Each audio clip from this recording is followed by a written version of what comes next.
Hi friends, so today uh, we can discuss one AWS real-time scenario, like how to create an ETL pipeline using Glue. Here is the flow diagram. Here we are trying to move data from source to target. So our source is easy to Postgres here, and our glue job will read the data from EC2 Postgres and writes to S3.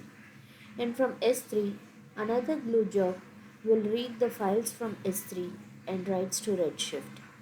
So here our target is Redshift. Finally, the data will be copied to Redshift. So how can we achieve this?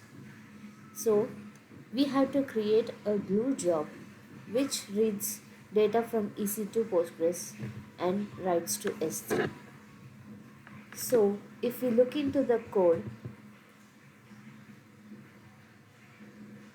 so I also shared uh, the link to this GitHub repository in the PPT,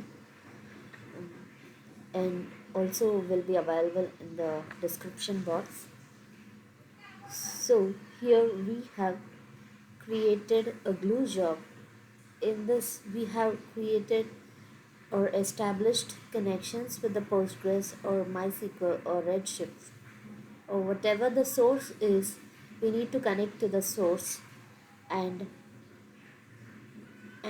we need to create a Spark data frame, and finally we are going to write the data frame to the S3. So this is the job of a glue. And if we go and check the workflow, so now our first glue job read from source EC2 and write to S3. So if we check the code to the next glue job, it will copy the data from S3 to target Redshift. So let's check that code also. So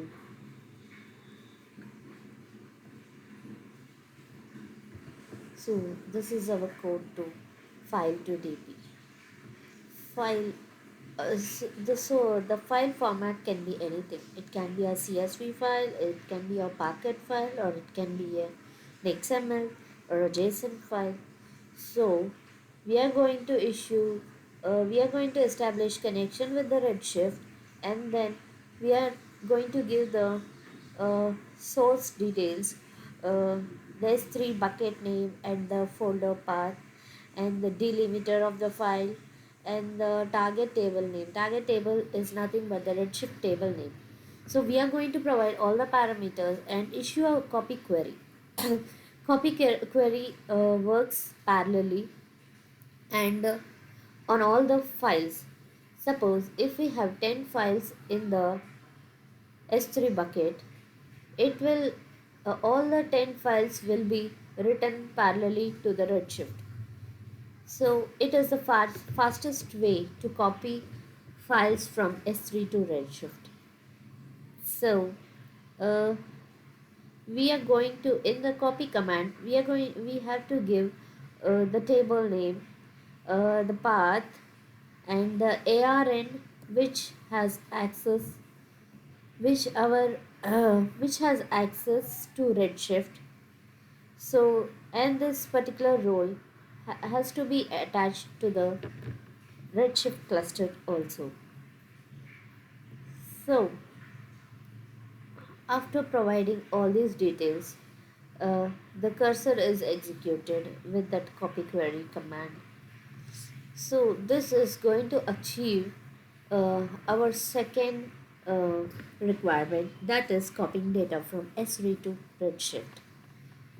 So this is one of the real-time scenario which we are going to face in our projects. So I also gave the links to the code in the PPT. So uh, have a good learning. Thank you. We'll see you in the next video.